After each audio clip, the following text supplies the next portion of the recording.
どうも中田ということで、さあ今日も早速参りましょう。エクストリーム現代社会反応しない練習ブッダの考え方編。結局ブッダ。さあやってまいりました。結局ブッダということでですね、もう悩んでどうするのって言ったらね、いろんなね、こう頼りになるメンターがいたりとかね、歴史上の偉人がいたりしますけど、いろいろ行き着いて結局ブッダというね、いや、すごい仏教はというお話なんですけども、ちょっと仏教の難しいお話というよりもですね、この反応しない練習って何ぞやということなんですけども、こちら、この本がね、非常にベストセラーで売れてるんですよね。草薙龍春さんというね、お坊さんですね。反応しない練習というね。こういう本なんですね。あらゆる悩みが消えていくブッダの超合理的な考え方ということで、ちょっとね、この超合理的とかって言うとですね、ビジネス書っぽいでしょね。だけど、これ、悩み解決の本でもあって、仏教の本でもあるということなんですね。ブッダとか仏教とかキリストとかもうわかりませんという方もですね、いや、こんなに明快だったんだというですね、そりゃ、もう何百年何千年と残るわなあというですね、結構目から鱗の話になっておりますので、ぜひお聞きいただきたいですね。皆さんやっぱ何がしか悩みは持ってるじゃないですか。ね。悩みいろいろありますよ。ね。モテたいとかね。シンプルに言うとそういう人いっぱいいますよね。モテたい人って言ったらとんでもない人数集まりますよ。ウェブでぜひやってみていただきたい。ツイッターでハッシュタグモテたい人なんて言ったら僕もですなんてね、数秒で見つかると思いますね。僕モテたいですとかですね。モテないんですとかって。大体悩みは一緒ですよね。モテないですなんていう悩みは絶対ありますよね。それ以外にもいっぱいありますよ。ね、自分の売ってる商品が売れませんとかね、なかなかちょっと認められません、出世できませんっていう人もいれば、最近だとフォロワー数が伸びないんですっていうお悩み多くないですかね、もっと登録者数を増やしたい、再生回数を増やしたい。それね、私だって思うよ。私だって思う。登録者数300万人を突破し、ねえ、アベレージで数十万再生を稼ぎ、100万再生なんかもボコボコ出す、この私でさえいつも思う。明日再生数が減ったらどうしようって。登録者数もっと欲しいって。ねえ。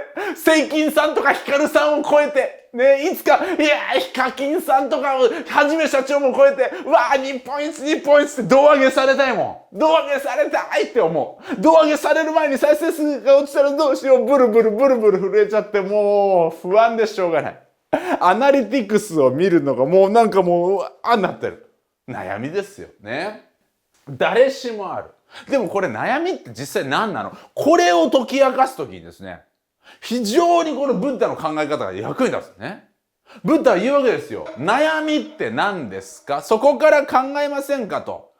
まず悩みとはですね、あなたの中にあるのか外にあるのか、ここなんですよ。ね。アナリティクスが悪いの？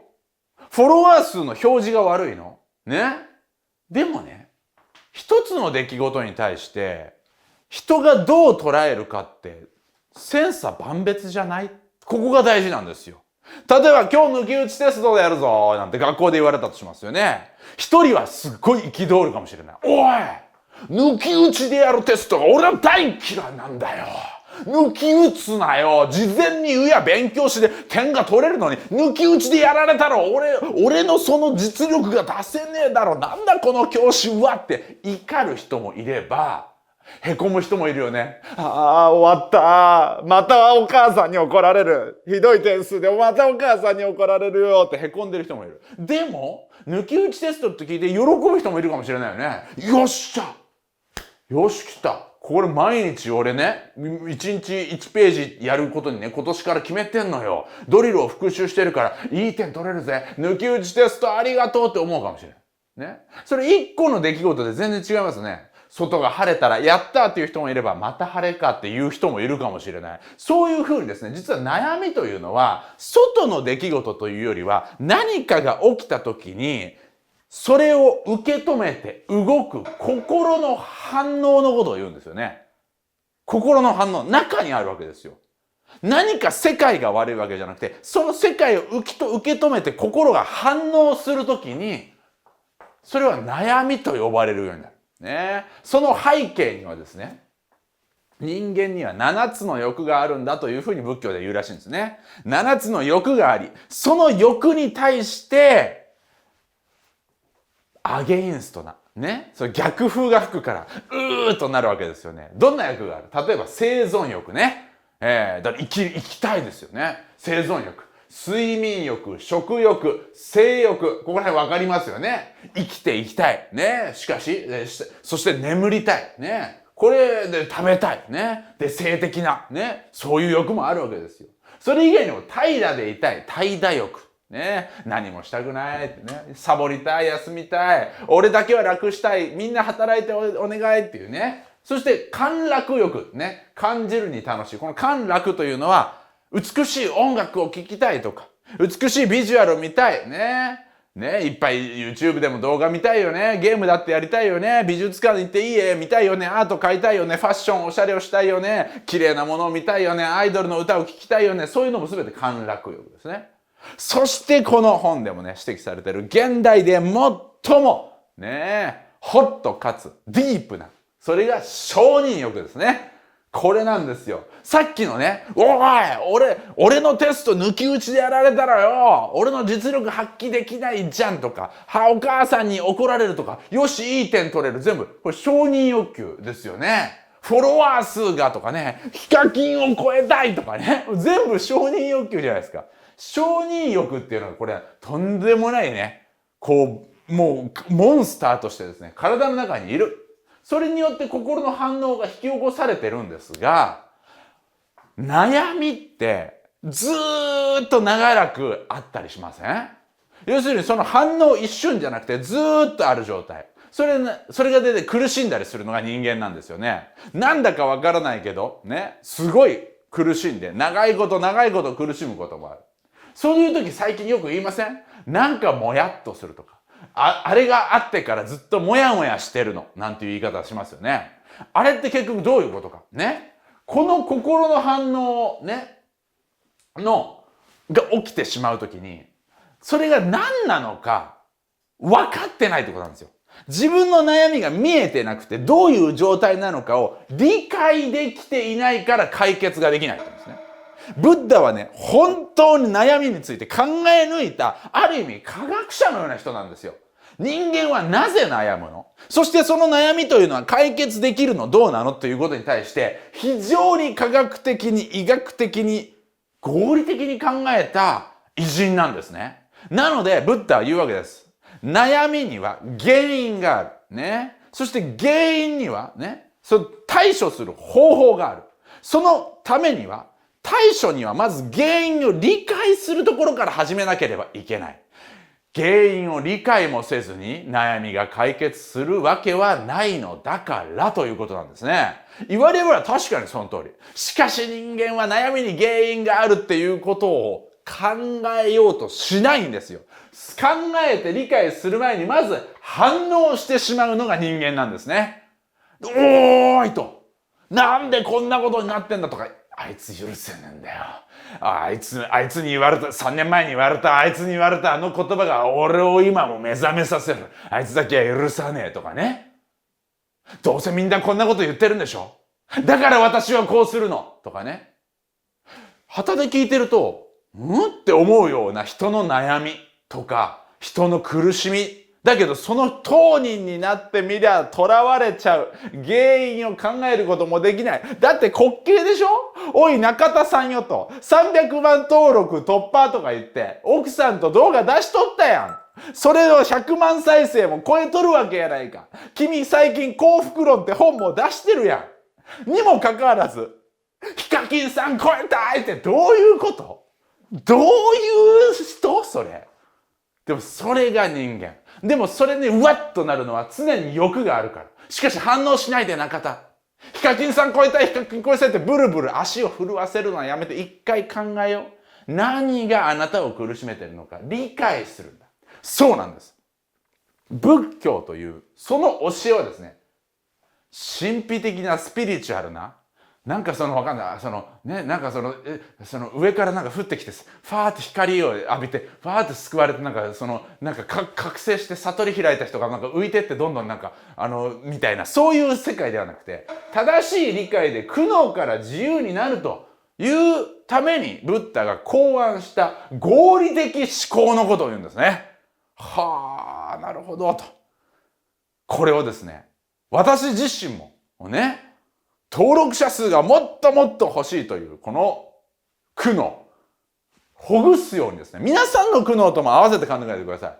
皆さん一体何が苦しいですか？毎日何を不安に思ってます？もっと給料アップしたいですか？ねえ、欲しいカバンがもっとありますか？ねえ。いや、ねえ、嫌いな奴がいるんだ、職場に。ねえ、好きな子が振り向いてくれないんだ。ねえ、恋人がいるけどまた違う人好きになっちゃった。いろんな人がいると思いますよ。自分の悩みちょっと考えながら聞いてみてください。ね。じゃあ理解するのが一番だって言ったよね。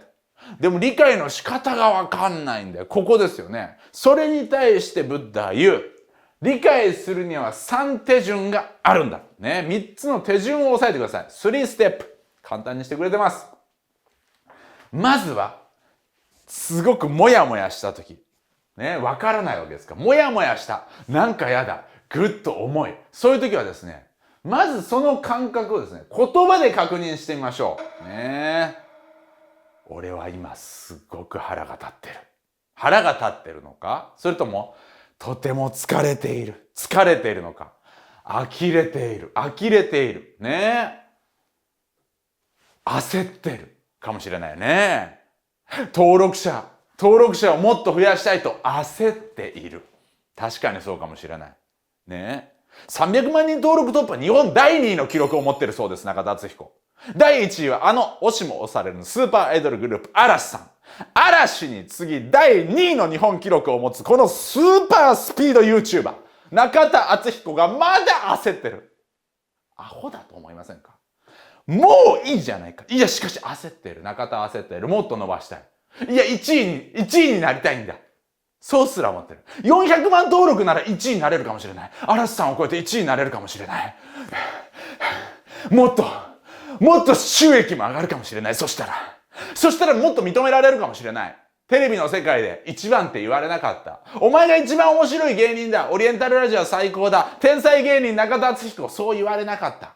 だから、今こそ言われるかもしれない。テレビで上げれなかった実績を YouTube で返り咲いて上げれるかもしれない。そんな風に思っている。ってことを今口に出してますよね。その口に出して確認してみる。これをラベリングっていうらしいんですよ。つまり、少なくともモヤモヤしてるっていう状態から一個抜けれるわけですよね。怒ってんのかな？焦ってんのかな？悲しんでいるのかな？それとも不安に思っているのかな？恐れているのかもしれない。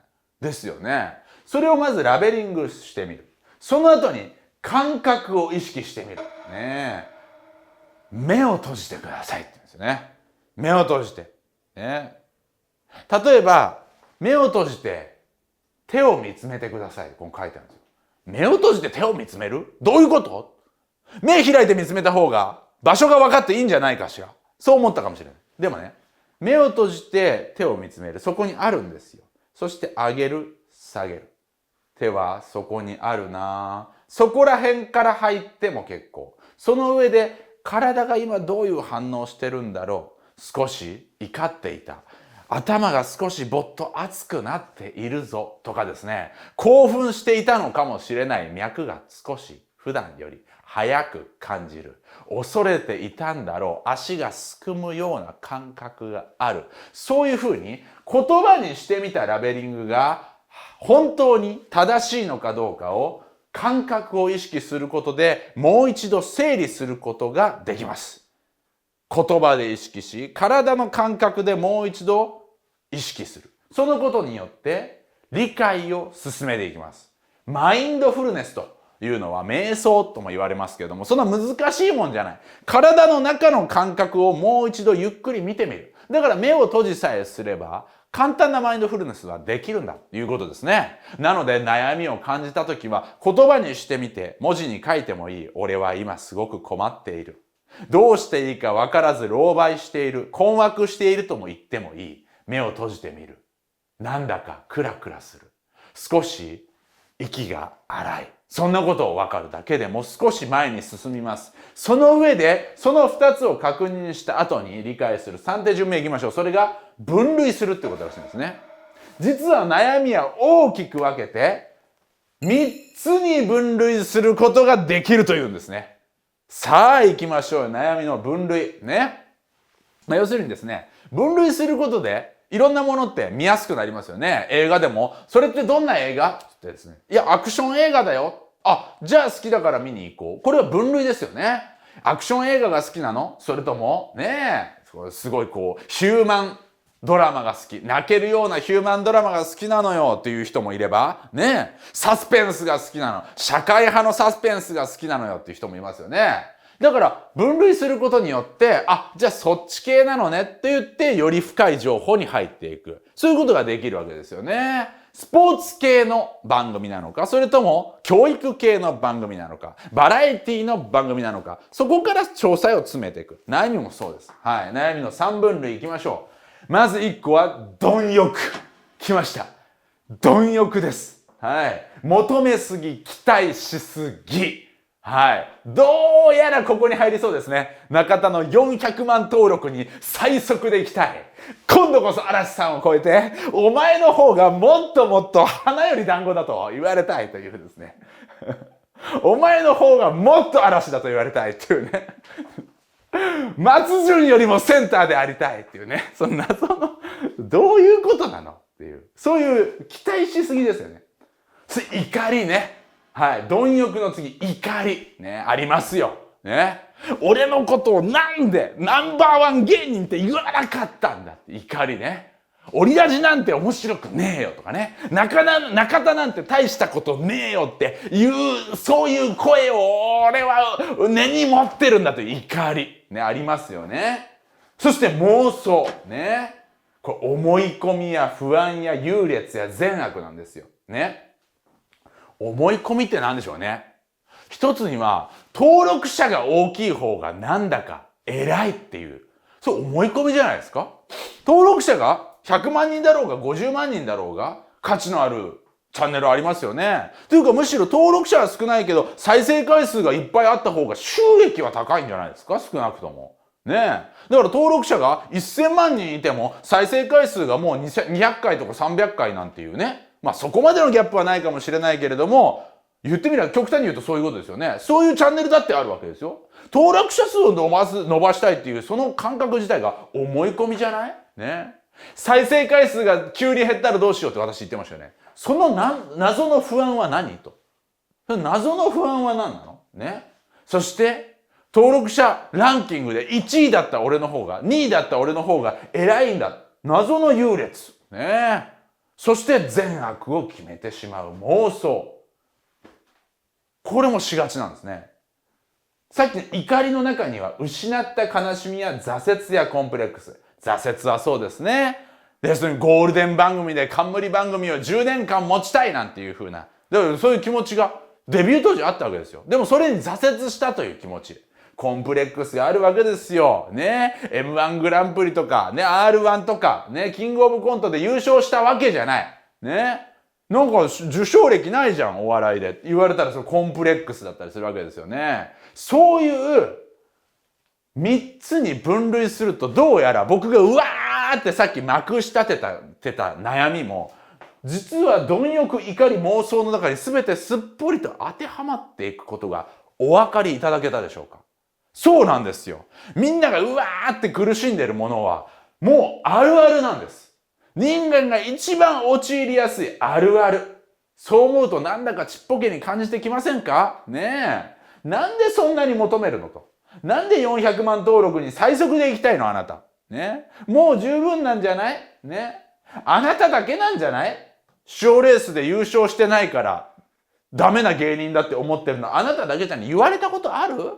あなただけよそんな風に思ってんの。ゴールデン番組を10年持ちたいなんていう夢から挫折したんだとしても、今あなたがね、YouTuber として頑張ってるんだったら別にそれは挫折としてはもうどうでもいいんじゃないっていう意見も聞こえてくるよね。その上で登録者数がもっと伸びればっていう思い込み自体がいらないじゃない。一本一本の動画が面白かったよっていうコメント欄をなぜもっと見ないの？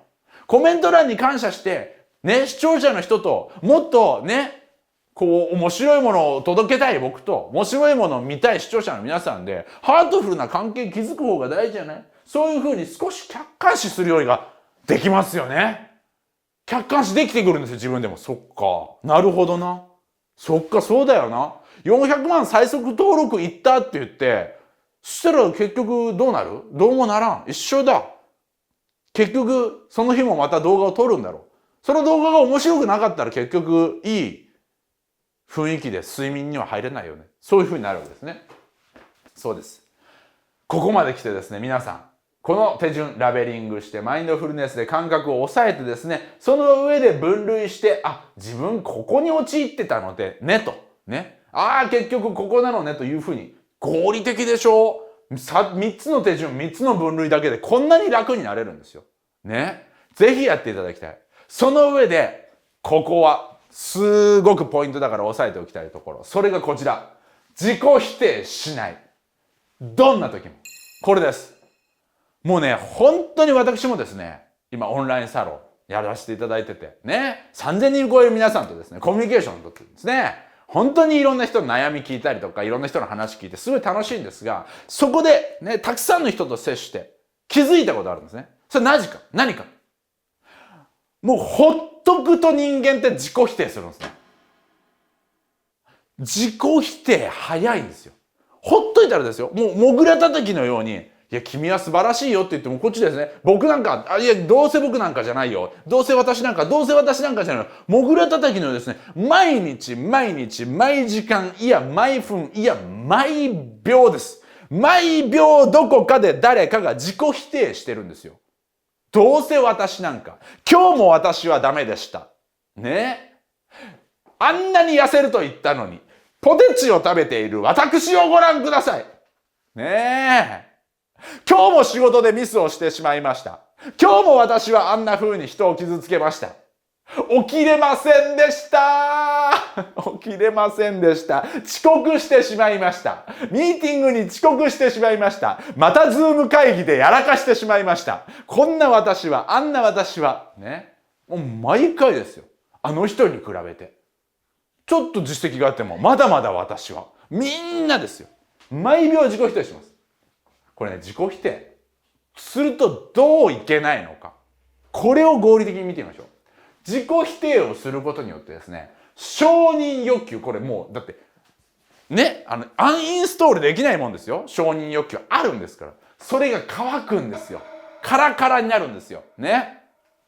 その状態というのは人によって不快感をもたらすんですね。不快な状況に陥るんですね。どうせ俺なんかっていうことによって、カラッカラになった承認欲求が不快感を催させる。それを埋めるために人間は違う行動に出るって言うんですね。それが何か。一つは攻撃なんです。そう。他者への攻撃もしくは自己への攻撃。ね。これですよ。ね。僕で言うとね、例えば、どうして俺を認めてくれなかったんだ。お笑い業界、テレビ業界、否定しちゃうんですよ。テレビなんてさ、昔ほどの勢いないじゃん。YouTube の時代なんだよ。だから守るために他者を攻撃するわけですね。お笑いが全てじゃないだろう。音楽だってさ、YouTube のそのバラエティのコンテンツだって面白いの一つじゃねえか。なんでM1 ばっか頑張んなよ。M1 ばっか頑張んなよ。っていうか M1 とかさ、なんかだけに頑張ってる芸人って古くないとかね。そういうふうに言いたくなっちゃうんですよ。それはなんでかっていうと、実はこの他者への攻撃も自己否定による渇きから端を発してるわけですね。登録者ランキングよ。ね、上位のチャンネル見て、でもキッズチャンネルが多いじゃん。でもキッズチャンネルってさ、どう？これから先はさ、キッズ向けよりもとかって、キッズチャンネル攻撃しちゃったりね。なんかもうわけのわかんない。自分がちょっとうってなったことによる他者攻撃だって理解できたら、いらんと。ね。いや、M1 は M1 で、漫才は漫才で素晴らしいコンテンツ。だって、それはめちゃくちゃ人を喜ばしてるから続いてるわけでしょ？テレビだって素晴らしいコンテンツなわけじゃないですか。ね。素晴らしく評価されてきたから今もあるわけだし、今も輝いてる人たちはそこにいっぱいいるわけでしょ。だとしたら、この攻撃意味ないわけですよ。この攻撃をさせてたのは自己否定だったんです。これに気づくか気づかないかがすごく大事ですね。その上で、自己否定からの不快からの自己攻撃に行く可能性があるんですよ。どうせ自分なんか、もう私のバカ。クズです。何の生きる価値もないクズでございますって自分でもっと言っちゃうパターン。ね。そのことによって自分の存在自体を全否定しちゃう。これも悲劇ですよね。そんな私だから好きって言われても意味ないしみたいなね。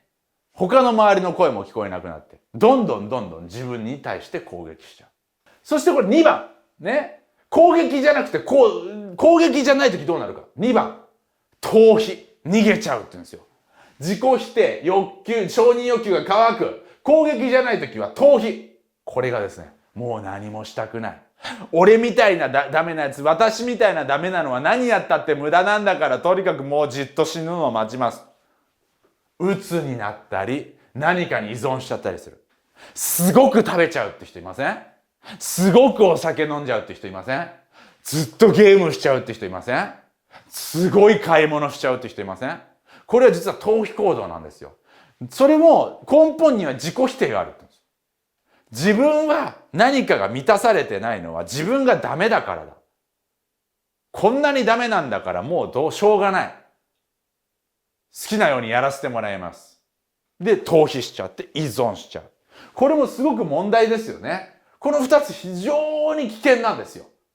他者攻撃、自傷攻撃、そしてうつの逃避、依存逃避。この4つの出口ってめちゃくちゃやばいって分かっていますよね。分かっていながら、その入り口が実は自己否定にあったっていうことを皆さん理解してなかった。そうなんです。理解しないから、この人間の悩みってむちゃくちゃ根深いわけですよ。これも最初の最初で、これはしちゃいけないことなんだよっていうことをですね、もう骨身に染みて刻み込んでください。DNA に掘り込んでください。いいですか？皆さん、自己否定しないどんな時も、何のプラスにもなりません。ね。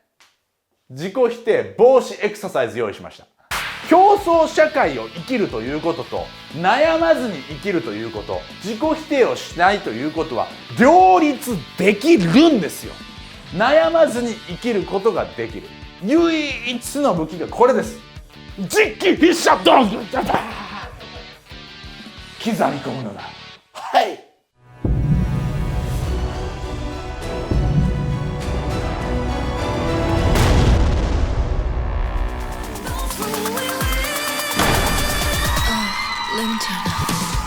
新番組ウィンウィンウィン。よいしょ。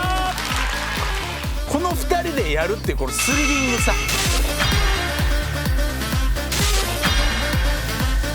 自分たちでお金を出して、階段ってそんなに高いのってね。そうなんマジですよ。ここにスーパーのゲスト来ますから、ハーフで、ド派手なスターが。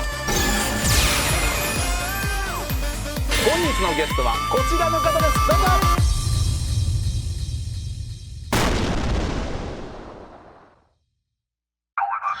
ウェブコミュニティプログレス。